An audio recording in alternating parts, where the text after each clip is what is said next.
Welcome to LITE It Up, a podcast about resilient women balancing motherhood, their careers, personal lives, and all of the challenges that come along with being a superwoman.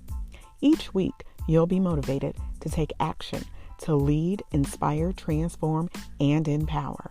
Now, here's your host, Dr. Aginah M. Hey, everybody. Welcome to another episode of LITE It Up. I am your host, Dr. Aginah M. I'm so excited about today's episode, as I am each episode that I bring to you. But today I have a very special guest who is there's so many things that I could say about her. And you all probably know her. You have probably heard of her because she's an author, she's a mom, she's a wife, she is a parent and community engagement specialist, and she wears many, many hats. So we'll probably talk about how she's able to manage and juggle all of the different roles that she plays. But I have the author of Grace, Miss Tiffany M. Fincher. Thank you so much for joining me today, Tiffany. Hello. Thank you so much for having me. It's an honor. I always love to talk about the many things that you just mentioned. So always an honor when I have the opportunity. Well, I'm glad that you are joining me today because actually you've written more than, I guess I want to start off with talking about the books that you've released, because that's, whether you know it or not, but that's how I first became familiar with you, because we have a mutual friend, Miss Addie Pollard. And yes, and I know she was a part of your first book that you released, which was an anthology that had many, many women who shared their stories. And I attended your book launch. I think that may have been, that was a few years. That was 3 years ago. Okay. That was 3 years ago. Okay. Yeah. And I think we may have released our books probably around the same time, but Okay, yeah. I came out to support Addie, and I was just amazed at the stories that were shared. And so I would like to give you an opportunity to first, let's talk about the books that you've released, because they've been centered around empowering women. And anyone who knows me knows that that is something that is near and dear to me. So I would love to give you an opportunity just to talk about, your first book that you released. And then I know you've had some subsequent books that you've released as well. So Grace, haven't had the opportunity to talk about Grace in a while, but it's funny that we're having this interview because when Grace was released, obviously we had contributing our authors, 34 additional women ranging in ages from 29 years old to 95 years old. Wow. Of course, I read the book, of course, obviously. Mm-hmm. I was reading it to edit it, to read it, to make sure that it flowed. I was reading it for different reasons and to make sure that I knew everybody's story, because again, doing a lot of interviews, doing a lot of talking about it. And yes, at that moment, I knew that Grace was something very, very, very powerful. Mm-hmm. Just recently, I picked it up again, and this time I began to read it as a normal reader. And I said, it was a reminder how good God is, because I have no idea how we came up with that. Mm-hmm. I'm talking about from the cover, and not just because I'm reading it as a reader. Right. From the introduction to the dedication, to all of the stories, the words, the way the words were organized, everything about it. And it just gave me chills. I think at different stages in our lives as women, mm-hmm. there was one book that I read, A Purpose-Driven Life, right? Yeah. I read it one way the first time. The second time I read it, wow, another way. So I think Grace is one of those books that you can pick up over and over and over again, because one story might resonate with you at one point or another. And the reason why I picked it up, I have a niece. Right now she is she's sick, she's battling stage 4 cancer and very young. And she said, I have a confession to make. And I said, well, what's that? She said, I never read your book. I never read the book. I said, what? So I surprised her. She lives in another state, and I sent it to her. And in sending it to her, it made me begin to read it myself. I just started flipping through the pages. And so again, I think everything that was supposed to happen, God made that happen with Grace. The goal was to make it a book that would last for generations. And I think that is definitely certainly something that's gonna happen, because it's so befitting. Even, we talked about, having daughters that go away to college. Some of those stories she will be able to benefit from now. So, yeah. As you were talking, I also remembered that we have another mutual friend. It was something that you said about organizing the book when you were going through the process of editing. And a friend of mine who I worked with at Chicago Public Schools, years ago, but Leticia Smith is another person that I believe we have a mutual connection. And we are always talking about supporting women and just kind of sharing different experiences that we've had as we, navigate our careers and also navigate trying to be a parent, a good parent, spouse, what have you. And what I've found is that so many of us can learn from one another when we're simply transparent, and that's what I got from the stories that I read in Grace, because there were so many stories, different stages in my life in which resonated with me that I could relate to. And you never know how you can bless someone else when you just simply share an experience that you've gone through. We don't do a lot of that.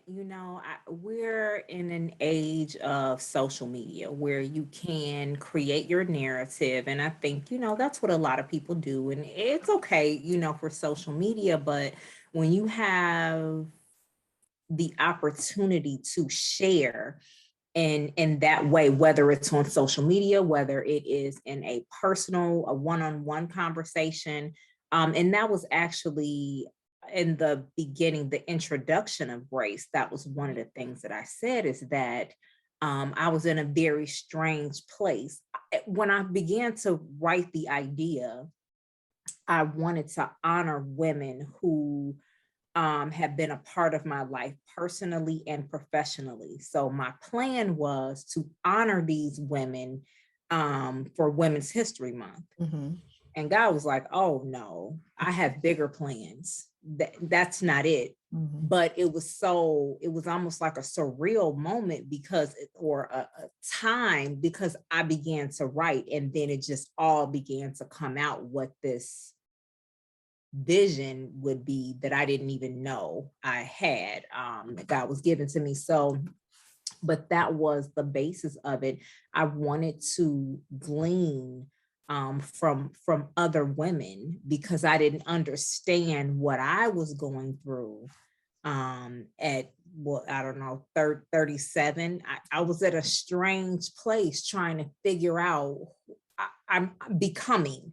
So now we know it as, at that point, and I'm still becoming who I'm destined to be. In each season in my life, I will be a different person. You will be a different person. Many women, that's what we go through. And at the beginning of the introduction of the book, that's what I talked about is I dedicated the book to both of my grandmothers who I never had the opportunity to get to know. And I had this strong desire to glean from them. And I gleaned from my mom, but I think for a grandmother, that's just always something that I desire to do, is be able to glean from the most simple thing. Older people, they say the most simple thing, and it's brilliant. And maybe because we complicate things. The 95-year-old in the book was actually my great cousin. Oh, wow. And she passed away the day that I got the printed copy of the book. Wow. So what a blessing it was that I got to glean from her. And she, when she was writing her part in the book, I had a chance to talk to her. And she's like, what do you want? What are you going to do with this? She's 95. And, one of the things she said, let people mind their own business. I asked her what the keys were to living a full, healthy, happy life, because she was still very lively at 95, mind still very sharp.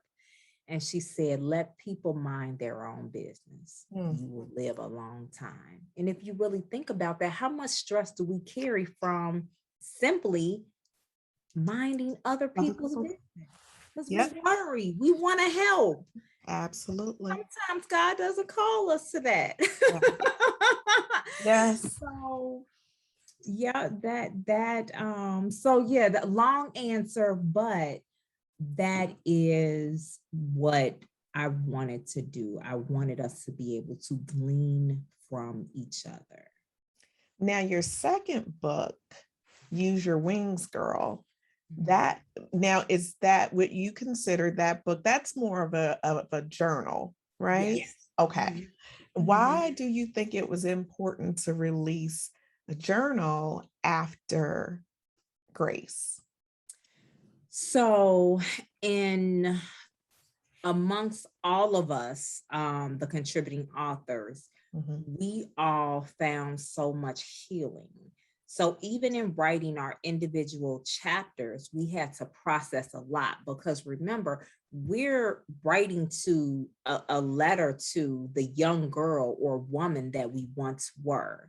So in order to get to that point, you have to process a lot. And that comes with prayer, and praying comes clarity and all of that. And so I felt like it were necessary to do Use Your Wings, Girl as a 40-day devotional for women, for girls. I did it with my daughters. And then over the 40 days, you can see your own growth. I think that's important. And who knows what will come out of it. Yeah. Certainly growth. Definitely. I was just having a conversation with someone yesterday evening we were talking about the importance, of course, of mental health and going to therapy, which we know in our community, in Black community, there once upon a time, we didn't talk so openly about going to therapy or, seeking help. And I was sharing with my friend, I said, there was a point in time, there have been several points or stages in my life where I have sought counseling, whether it was while I was in law school and was just stressed out, trying to balance, working full time, go to law school part-time while planning a wedding. Whether it was before I got married, because I was so stressed out, and then during my marriage, and when I was preparing to make a decision to divorce, and then going through counseling for grief after losing, someone who was very dear to me, that I had been in a relationship for 5 years. And then shortly thereafter, I lost my dad. So it's been an ongoing, just different stages. But one of the exercises that my counselor gave me was to write in a journal. And I picked up this journal that I had from, it was about 9 years ago. Wow. Because I've been divorced now for 8 years. And so I was writing in this journal prior to filing for divorce. And when I read it, I couldn't help but to cry, not tears of sadness or anything, but just looking at how far I've come in terms of, my growth and just Yeah, putting things in perspective. So I think, utilizing a journal to kind of write down your thoughts and write down your experiences so that you can go back and reflect absolutely. is so therapeutic. Absolutely. And again, you can see your own growth. And also it also shows us our pattern of processing. Yes. Because sometimes, we don't arrive right at the answer. Right. But our pattern of processing is important. And that's part of learning ourselves. Yeah. So we've got, you're an author. So you are definitely helping women and young girls, by sharing very important information and helping women realize what they need to do to, take care of themselves. Because as women, we put ourselves last. I think that's probably consistent across the board, even as hard as we may try to carve out time for ourselves. But sometimes it's so hard when you have a pattern of taking care of everyone else. So we definitely have to create the space and take the time to put ourselves first. But in addition to being an author, you also you have a nonprofit, right? Yeah. And then so why don't you talk about your nonprofit? I think you're the founder, executive director. Yes. So in 2009, I had this bright idea that I was going to start a nonprofit, and we were going to mentor kids all over the world. So yes, the name of the nonprofit is called Aspirations of Life, found in 2009, and it has grown. Again, one of those things that grew to be more than what I thought it would be. It was an idea, start a nonprofit and host mentoring groups, mentoring programs. And that's what we did. But from there, we developed contracts with OJJ.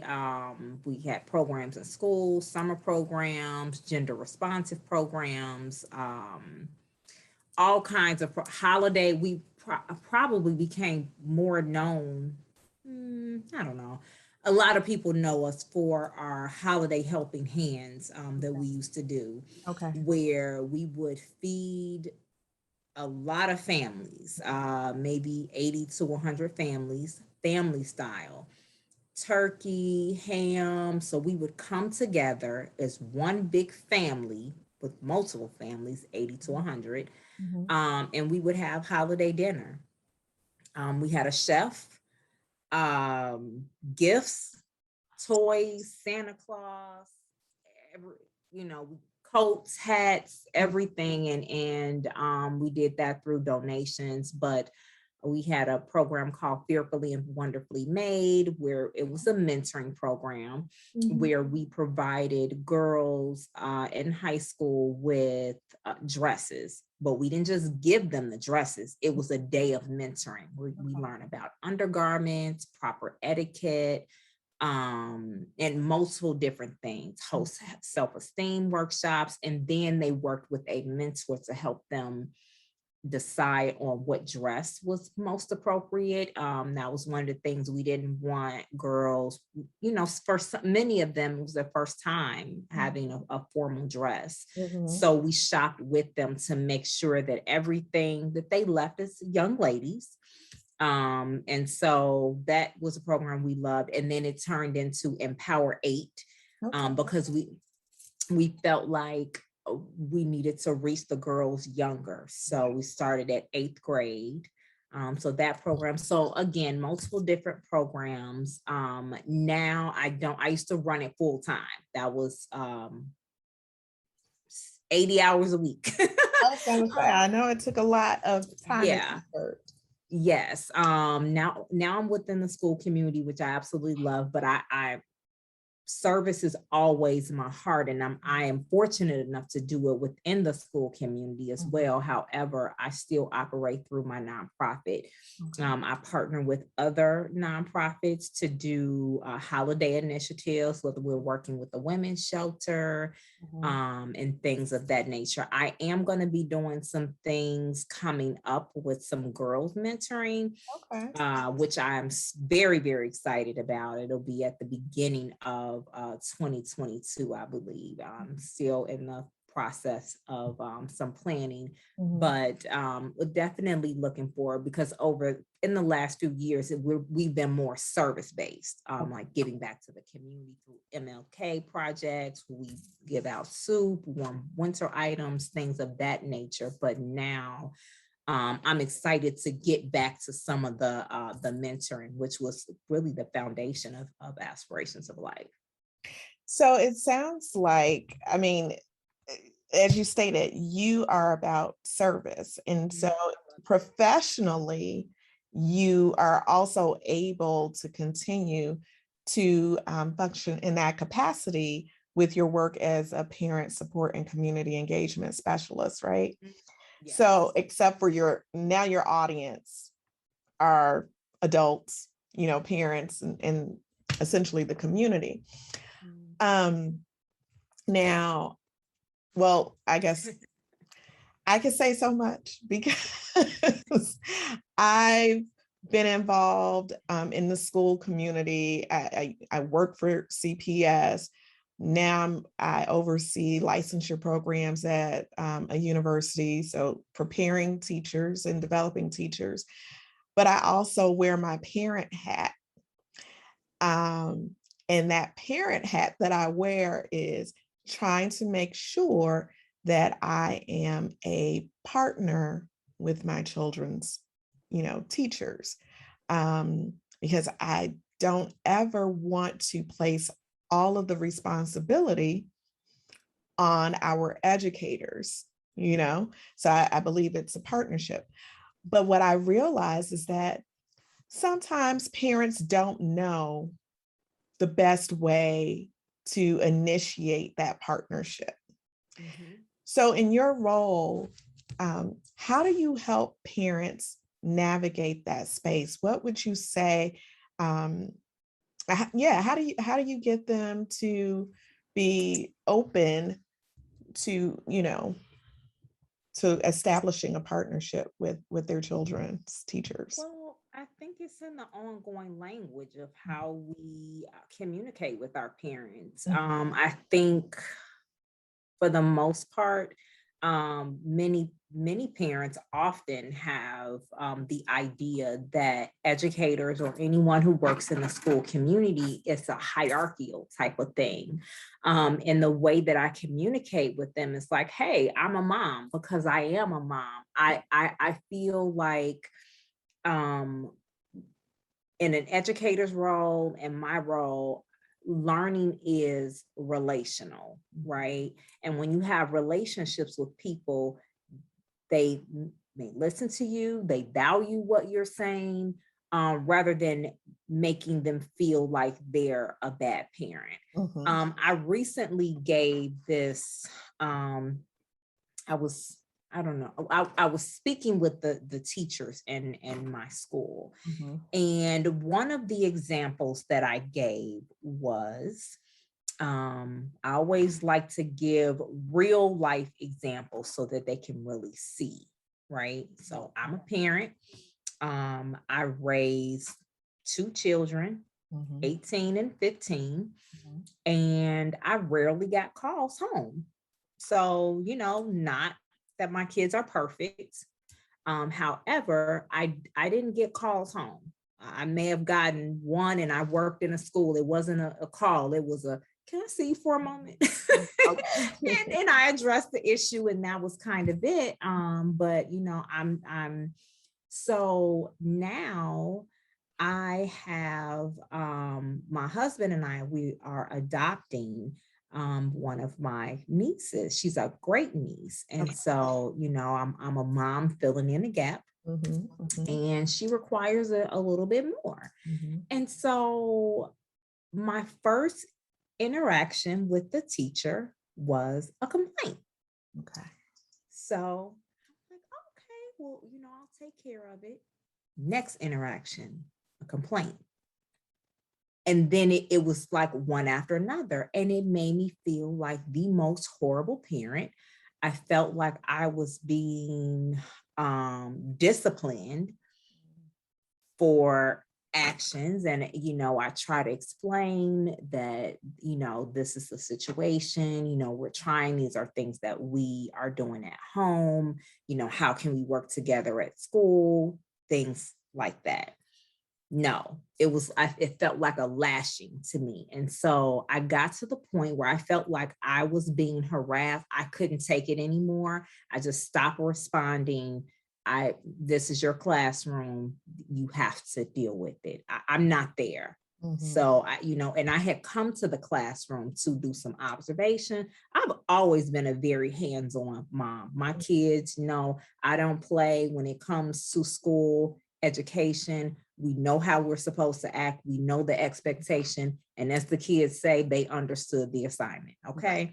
So this is not, but this was a different situation. We have other ingredients that are happening here, right? So we can't handle it the same way. Right. So I was explaining to the teaching staff that the first interaction should never be that.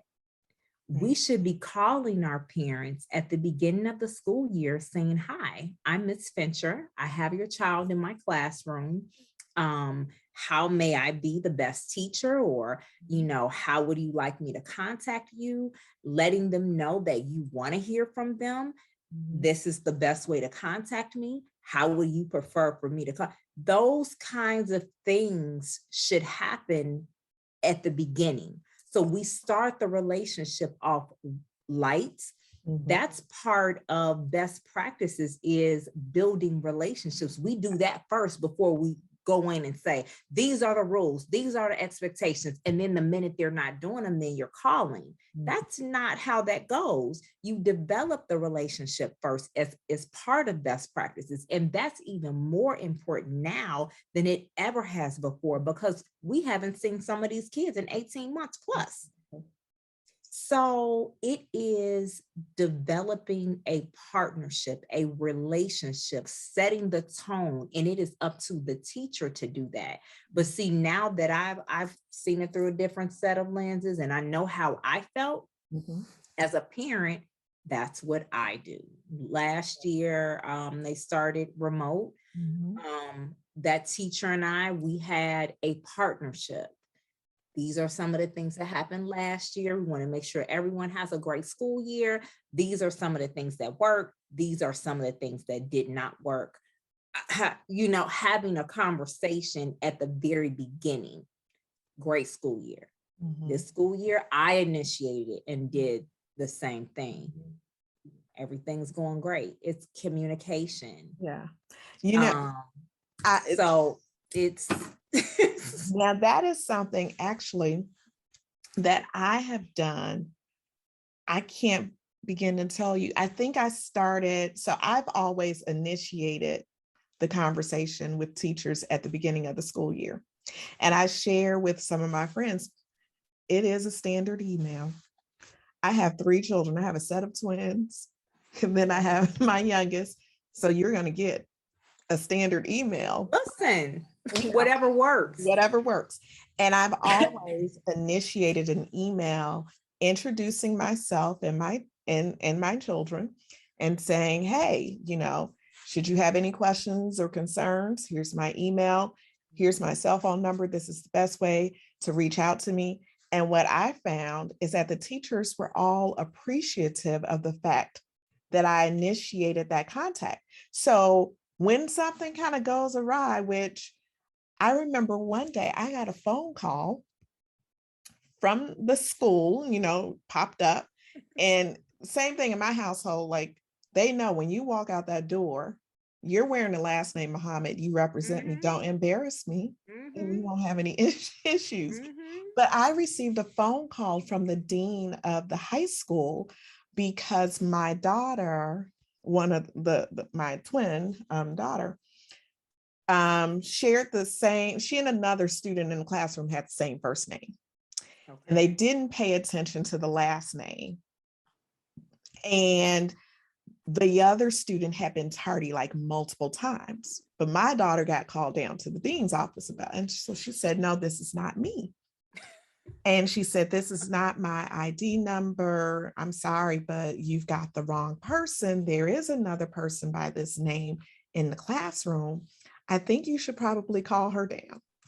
So when the dean called me, he said, I just wanted to let you know, I could tell that you have taught your daughter how to speak up and advocate for herself. And she was so very respectful, because that could have gone in a totally different direction because we had made a mistake. And so he said, I just want to thank you for what you're doing. Like, those are the type of phone calls that I do receive. So now there are times like if the phone number from the school pops up, I don't get as alarmed or concerned about, whether something has happened. But I wanted to make sure, maybe because I'm a control freak a little bit, but I wanted to make sure that I initiated the contact with teachers. But I found that it has helped tremendously, just simply because I can give them an idea of who my kids are, who my children are, and then who you are as a parent. Exactly. And so I don't believe in waiting until parent-teacher conferences for my first interaction. We should have had conversations a long time ago.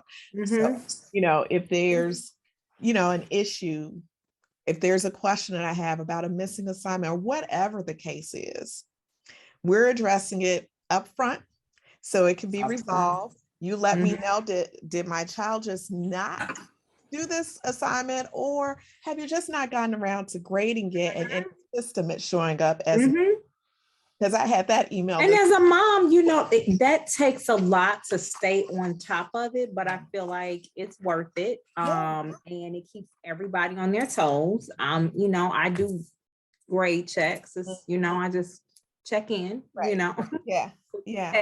in.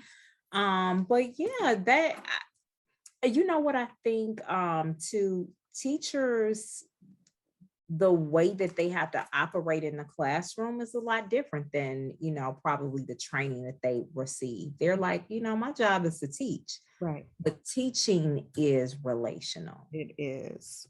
It is relational. Even if it's not with the parent, it's think about how you have to build a relationship with the student in order for them to be able to receive the information that changes the way that they receive what you're teaching. And then it also opens the door for them to feel comfortable enough with you to ask questions. Same thing with the parent. So I think, we cannot be satisfied with the bare minimum. Right.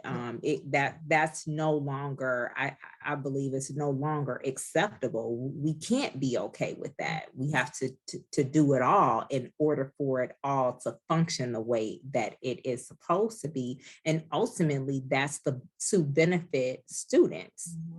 So parents are necessary, especially coming out of a pandemic. We have so many educational gaps, right? I mean, in assessing the kids and what they don't know, parents are the most underutilized natural resources that the school community has. Because think about the time that a child is at home versus the time that they're in school. So if we're building those relationships and those partnerships the way that we could, it may not all be successful, Mhm. but I believe in being ambitious. I believe in being optimistic about what that is. You go into it like you know it's going to happen. Mhm.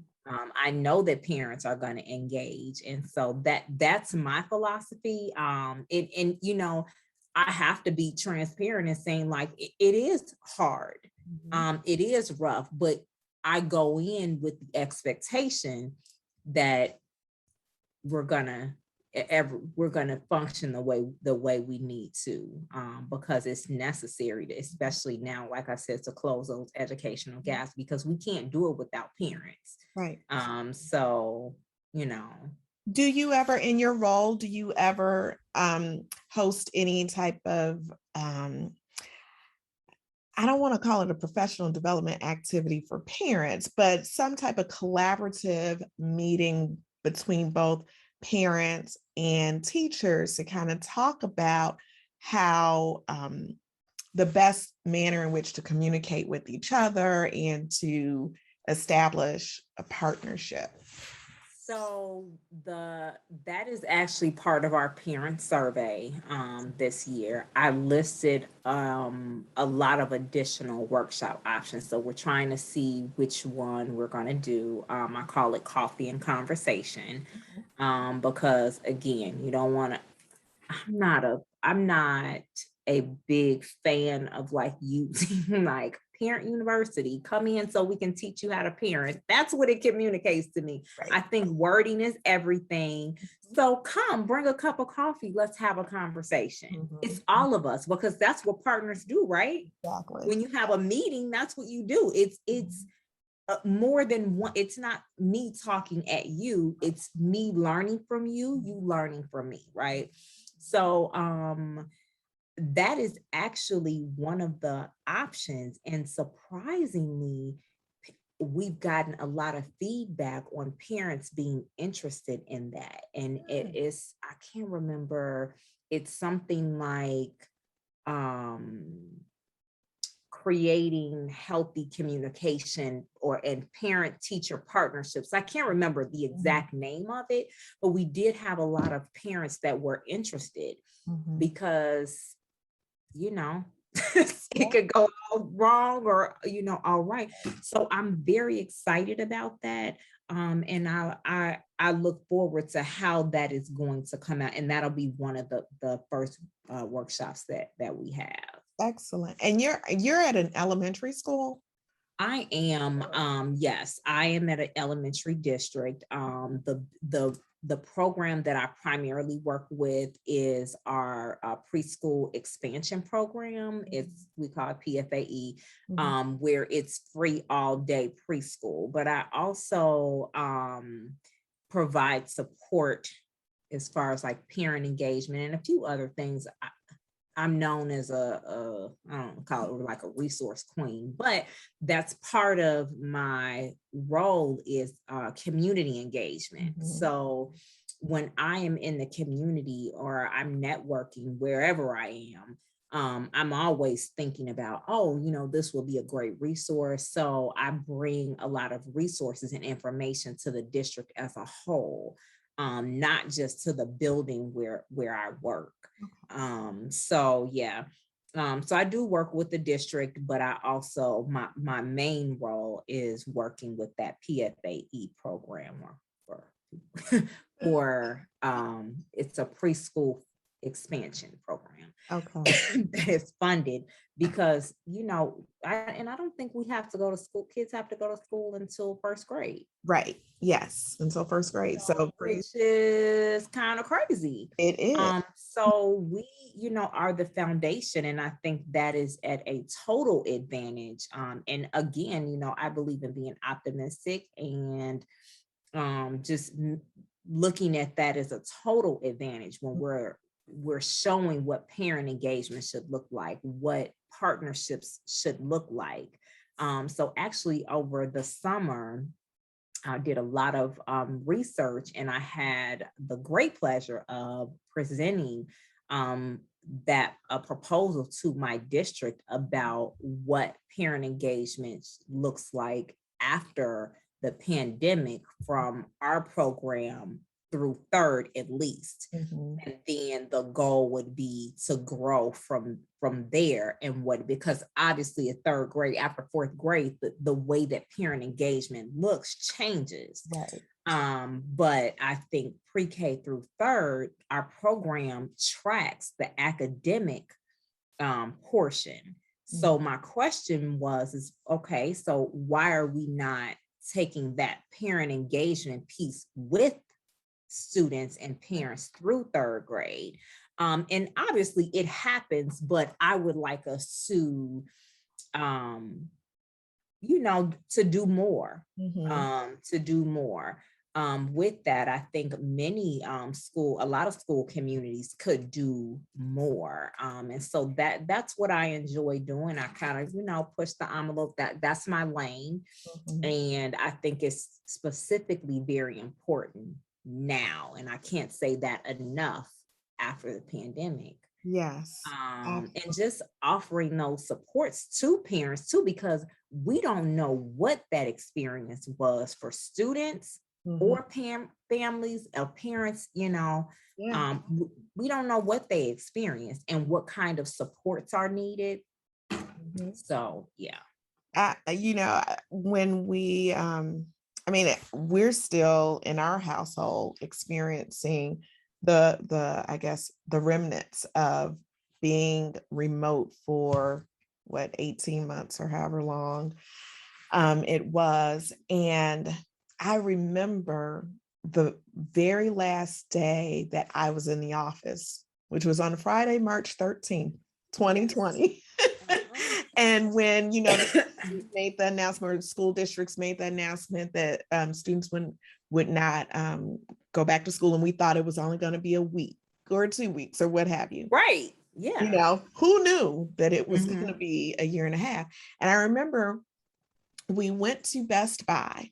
So we have, computers, laptops at home, but we went to Best Buy. I bought everybody a Chromebook because all I was thinking about is I've got 3 children. How are they supposed to share to do their work?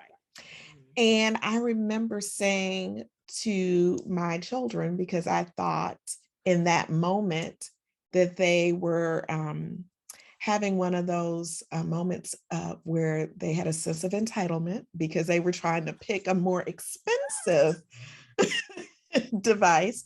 And I said, you do realize everybody can't just come to the store and buy a Chromebook. And I've got to buy 3. I need you to think about that because I asked my children, I said, the school is going to send you home and not make sure you have access to technology. Oh, we told them we didn't need that. So that's when I'm like, okay, you guys have. We were printing out packets. We thought it was temporary. Like, just send home the packets. We don't, Oh. And then, we're all stuck together because I'm not physically going into the office. I had to bring all of my equipment home. And all I can tell you, how far we've come though. Yeah. So, there have been, that was something that unimaginable. We made it through, but I think the way that technology has grown and that students are able to learn, especially on, grade school or high school level. I mean, some adults, we've done entire graduate programs online. And people think, oh, it's easier online. Not really. I feel like it's harder. But I felt like I learned more. That's just a sidebar. Right. But where we are technology wise, what we can teach students, I think teachers kill that. Like it was almost like a do or die. Exactly. So it's a sink or swim type of thing, and they learned how to do it and are doing and still using some of that as the kids are back. Right. And I will tell you from my perspective, from the higher ed perspective, as far as overseeing licensure programs for, our future teachers, we obviously had to adjust because as we are preparing teachers, we were still, I'm just going to say, in the Stone Ages, as far as how we are teaching teachers or future teachers to teach. Because so our faculty had to adjust very, very quickly, and incorporate, ways of teaching, and then helping our students develop strategies. I mean, we had students who during the spring semester of 2020 had to complete their entire student teaching practicum online.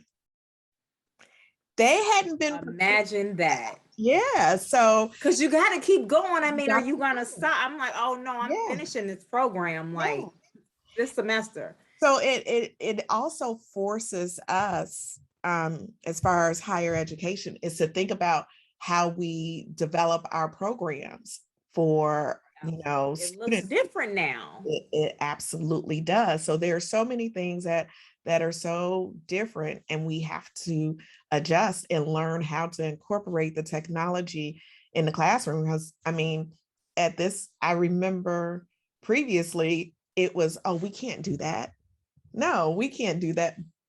But we've demonstrated that actually you can. So all of us have had to adjust. And I don't think that, I mean, I understand that, of course, there's the digital divide. And unfortunately, we do have a huge gap in terms of the learning loss as well. So, of course, so we really have to think about how to address that as well, because we really don't know. I don't think it's going to be years, I feel like, before we can really see the true impact that this pandemic has had on our children. My oldest, she's a first year college student, and she would say, I haven't been in school in 2 years. And I think that fear of that, because among, students, that's what they're talking about. I don't know what they're talking, but among her peers, this is what they're talking about. And then they have to go to college. So, with going to college, there's always that fear of failure, right? Like, what if I'm not smart enough? What if I'm not good enough? And I'm like, you know what? You are not on a bus by yourself. They know you all are coming. And so but she's been doing great. I'm like, ask for help, right?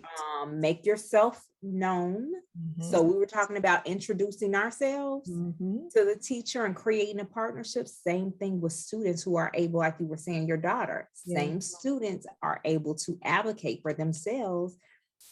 You're on a college campus now. Hi, introduce yourself. This is my major, and let them, go to office hours, ask for help. And so, and there, because for me, I think I read, and she gave some amazing advice. Commissioner Donna Miller, do you know her? Yeah. She posted something on her Facebook page, and I shared it. I thought it was like the best advice.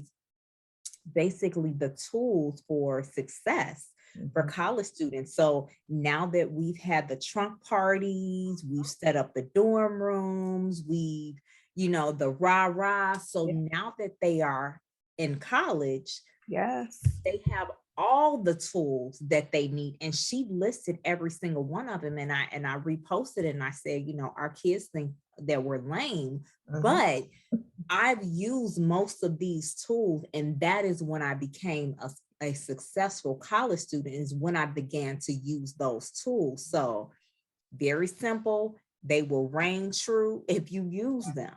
So settle down, keep this list like a Bible.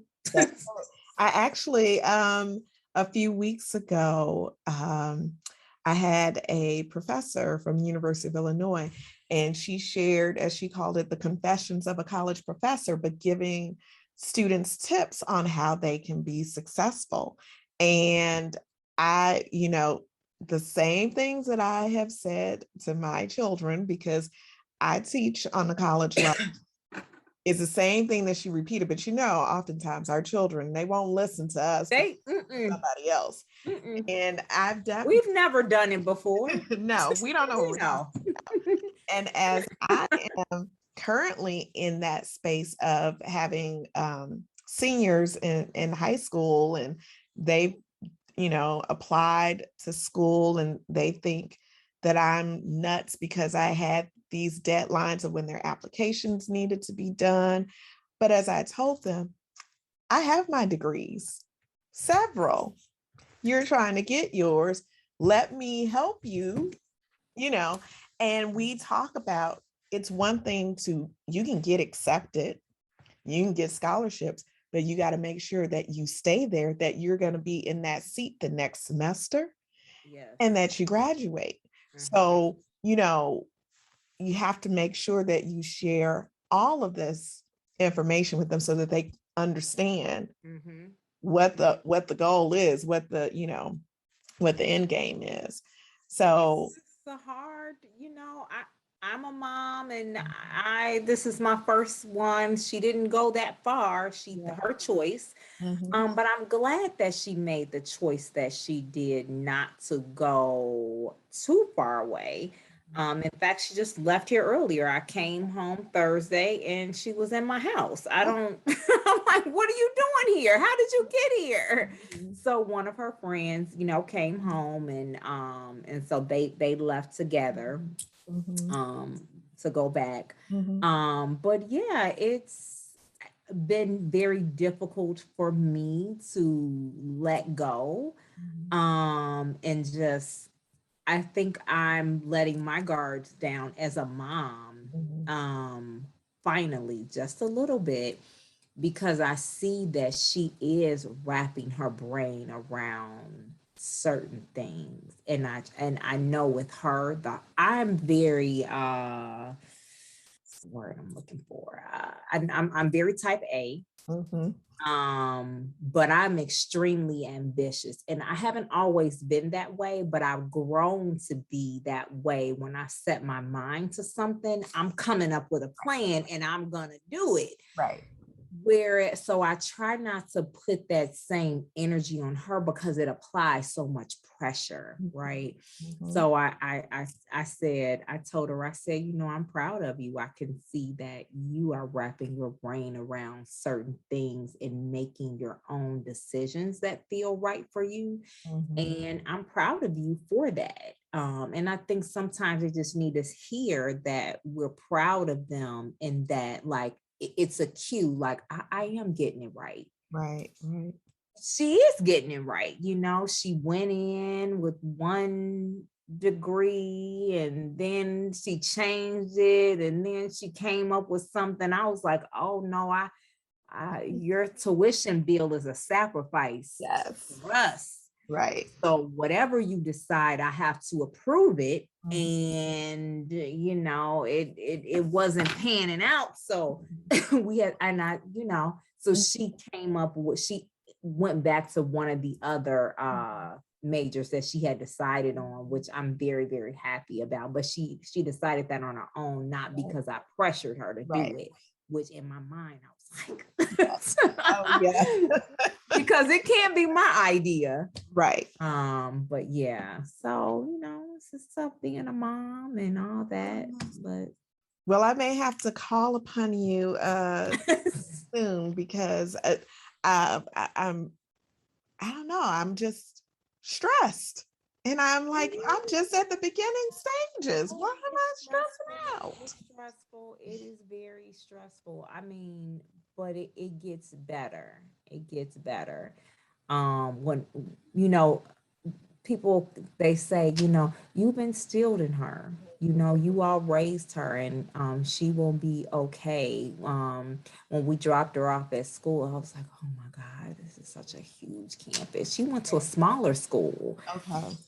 She went to a smaller high school. And that, I felt like that was the best environment for her. So I was really surprised when she picked this huge university. But again, it had to be her decision. Right. Had to be her decision, which I'm very happy with the decision that she made to stay in Illinois, and everything had worked out with that. But in dropping her off, I was like, the campus is so big. There was so much going on. And I dropped her off and I just said, I love you. And I wrote on her dry erase board before she had went out to the car. And my 15-year-old and we were still, in her room doing a few things. And I just thought, as a mom, it was like my heart began like, oh my God, like this is it. And I just wrote on the dry erase board, don't forget whose you are. Oh yeah. Because it's so much that goes on, and this is a newfound freedom for you. And although I know who my child is, I also saw everything that was going on a college campus. And I was like, oh, Jesus, she's been okay, And so as a mom, hold on. Did you go away to college? No. So me either. I stayed home. I did. I did my undergrad and graduate at home. So I wanted her to have everything that I didn't have, all the experiences that I didn't. I hate that no one said, at least try it. Yeah. So, now I will admit, to a certain degree, I don't want to say I'm living through them, but I am just a little bit. So I was 16 when I graduated from high school. And my father, I had been admitted to Hampton University, UIC, Urbana, some other schools, right? But Hampton was where I wanted to go. I wanted to go to an HBCU. That's where I wanted her to go. She was no can do. I'm going to tell you about that. This is why I'm like, oh my goodness. So my brother is 7 years older than me. He started out at Illinois Institute of Technology. He was also 16 when he graduated from high school, but he ended up going to Alabama A&M. But my father and my brother were in Newport News, Virginia, and decided, we're going to go to Hampton's campus. Now, why you choose to go to Hampton's campus on a Friday night beats me. But the phone call that I received was, you will not be going to school here. You can either go to UIC or you could go to Urbana.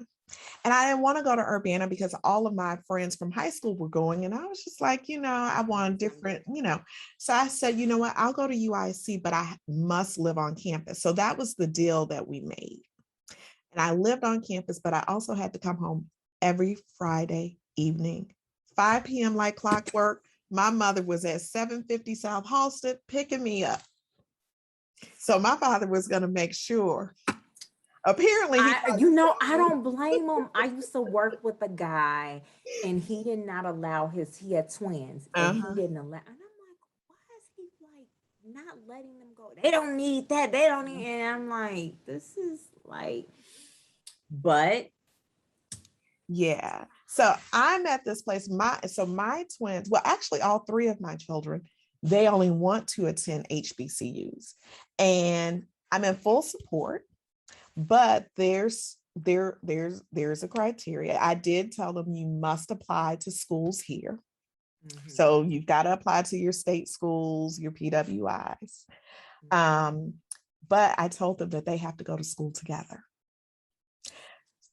So, because I need to make sure you all got to look out for one another, and I can't be at home. Secretly hoping that my 15-year-old, but she wants to go to Howard. She has her mind set on HBCU, Howard #1. Yeah. So we'll see. And that's what, as you're talking, I'm like, because I've been sworn to secrecy. I can't publicize what their first choice is, what their #1 choice is. But the good thing is that they agree on their first choice. So we'll see what happens. But I am thinking like, oh my goodness, they're going to be far away. What if they need to come home? What is that going to look like? So I'm nervous. And I think that's what I have the anxiety about right now, because I'm a planner. So I'm Oh yeah, about, gotta know so we yes, can prepare. yes, I'm already ahead. And so that's why when the college counselor when I said, we had a meeting in May of 2021, the four of us, so the twins, the college counselor, and I said, oh yeah, so their applications will be done by September 15th. They have to, and he said, well, actually, early action is in October. I know when early but no, because you have to see how much money they're gonna get, what scholarships they. Exactly. I'm a planner in that way too. This was a new process for me. Yeah. But again, because I knew it was new, I have to understand what's going on so I can process it, so we can prepare. Yes. I didn't know, like, the scholarships. It's just it's a lot. It's a lot of work. But again, I'm glad. I wanted her to go to an HBCU. She did not want to, simply because they're all far. Yeah. Okay. They're all far. That's why she didn't want to do it. But I was kind of like pushing, and then I said, you know what, let me just step back for a second. But I'm glad that she picked the school that she did, because it's far enough and close enough. Right. And she wants, and my daughter's very introverted. So when she wants to come home, she comes home. Like, she's been home 3 times and school just 7 weeks. Yeah. Yeah. I mean, so, but that's good. But that's, that's fine, because I can see you. I can see what's going on. We can talk. I can, so I think for her, that was perfect. And, even though you have twins, I'm sure they're very different as well. But like I said, I am secretly hoping, just go with your sister. She can kind of teach you the lay of the land. You guys can be together. I hated last year that they were in remote for most of the year, because I was, as a corny mom, I was looking forward to them having a year in high school together. Oh. They got a little bit of it, but well, who knows? Your younger daughter may end up where her sister is. So they are both wanting nursing. So. Okay. So who knows? Yeah. Well, I just want to tell you, I don't know how you do all that you do, but I see you, I pay attention, and I think that you're doing a great job. And I just want to tell you, keep inspiring us, because, sometimes that's what we need. We need to see somebody else who's, Listen, I think, I thank you, first of all. But I think we all, have to keep inspiring each other, because it is not easy wearing so many hats and being a mom, especially today. Because there's so much going on, and we have to be in the know. We have to know what we're looking out for. We have to know what questions to ask. So, that in itself, I feel like, is the most important job, most important hat out of all the many roles that we have. So, my prayer every day is, God, lead the way. Yeah. Because half the time I don't even know what I'm doing. I'm be honest with you. I'm like, God, lead the way. I don't know. Like with Grace, so God, lead the way. And then this is what he did, And then 3 years later, I pick it up and I go, oh my gosh. Yeah. Isn't it something? Well, I'm thinking about my journey as far as sharing some of my experiences being a mom, being a divorced mom, because what I get from people is that they say, oh my God, you're a super mom. I don't know how you do it. And I'm like, I just do. Sometimes I don't think about it, but it's just instincts. Yeah. It's not until sometimes I'll sit back and reflect, and I'm like, wow, and so with my book, which is Women Who Persevere, Navigating Motherhood with Power and Grace, I wanted to make sure that I shared a different narrative of single mothers. Because the one thing, my greatest, I would say, fear, maybe, I don't know if that's the right word, but I never wanted to have that title of being a single mom or raising children on my own. Yeah. And I remember when my divorce was first finalized and someone introduced me, I was at an event. I really couldn't understand why they felt the need to say, oh, this is my friend and she's a single mom of 3. And I'm like, why are you introducing me like that?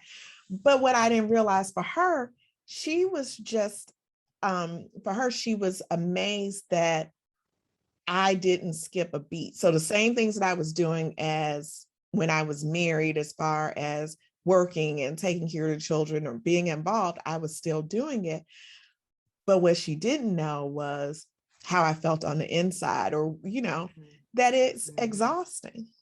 But when you know that it's only you can only rely upon yourself, you just do what you need to do.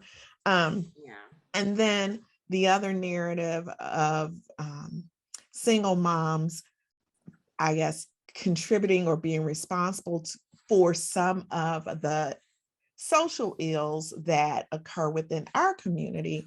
Oh, goodness. To hear so many of those stories, and I was like, oh no, I got to share a different story, because absolutely, we are not going to take responsibility. And I think, whatever, hand we are dealt in life, sometimes some of those just don't seem fair. But I think whatever it is, we do it, right, and we make the choice to do it well. Yes.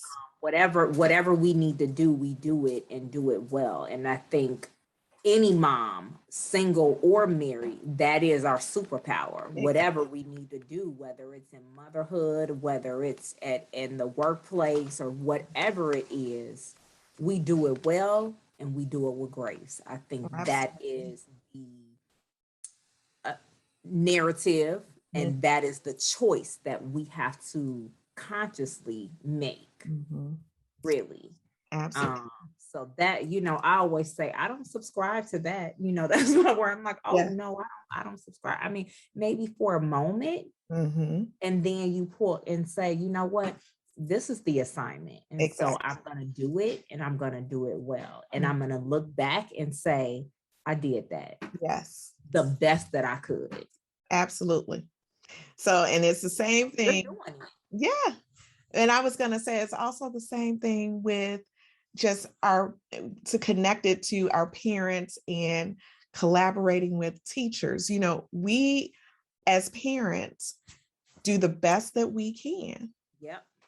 And I mean, I think it's great that parents and the community have you as a resource in their district, to help them navigate this space as well. But you've given me some things to think about as far as what we need to do as we are preparing teachers as well, because there's definitely some conversations that we need to have, because we focus on classroom management as far as working with students, but then there's that whole other piece, as you mentioned, the relational piece. And so we definitely, and that part isn't taught. So exactly. Like I said in the beginning, like teachers are taught to teach, right? But this is an essential piece to this big puzzle, right?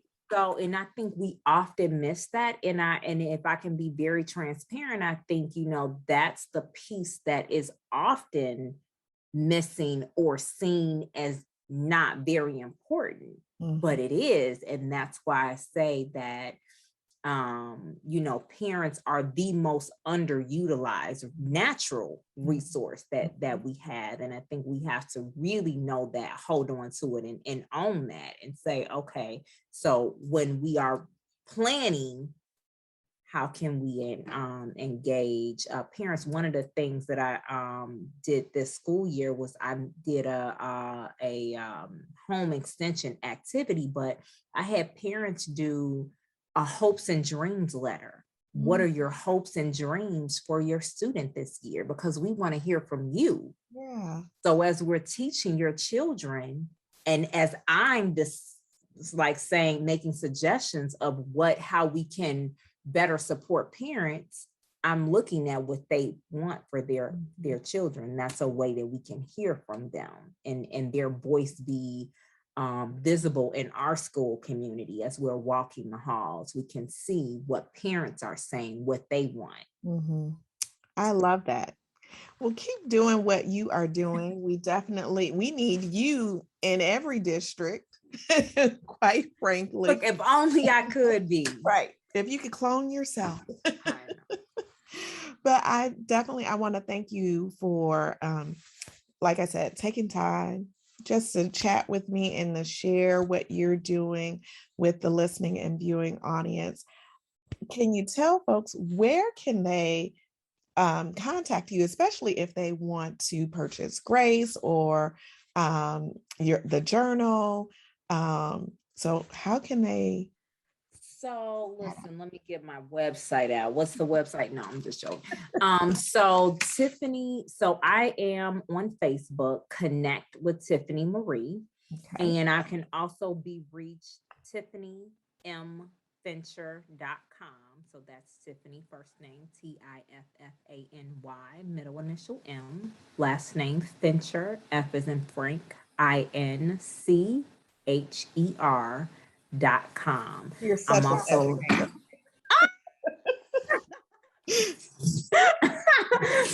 and I'm also on LinkedIn too. Okay, perfect. So we will make sure that we have all your contact information available. Make sure you guys check out Mrs. Tiffany Marie Fincher. You can learn a great deal from her. So thank you so very much for joining me today. And look, you have an open invitation if you would like to come back. I'm sure there are plenty of things that we can talk about. So I'm going to say it publicly. I do have some things on the horizon that I'm busting to talk about. Okay, well then we definitely have to get you back because I would love to hear what you have going on. So thank you again. And to those of you in the listening and viewing audience, thank you so much for tuning in for another episode of Light It Up. Don't forget to like, share, and subscribe to the podcast. And if you need to get in contact with me, you can reach me at info@AginahMuhammad.com. That's INFO at AginahMuhammad.com. I'm also on social media where you can find me on Facebook and LinkedIn, as well as Instagram. So until next time, don't forget to continue to light it up and shine bright like a diamond.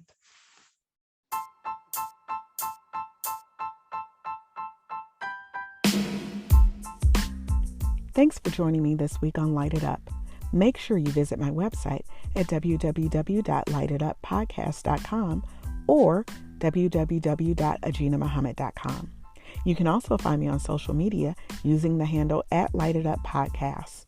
If you like what you've heard, please be sure to hit the subscribe button so you'll never miss a show. While you're at it, I'd appreciate a rating on iTunes, or you can simply tell a friend about the show. Be sure to tune in every Tuesday for a new episode. Until next time, light it up and shine bright like a diamond.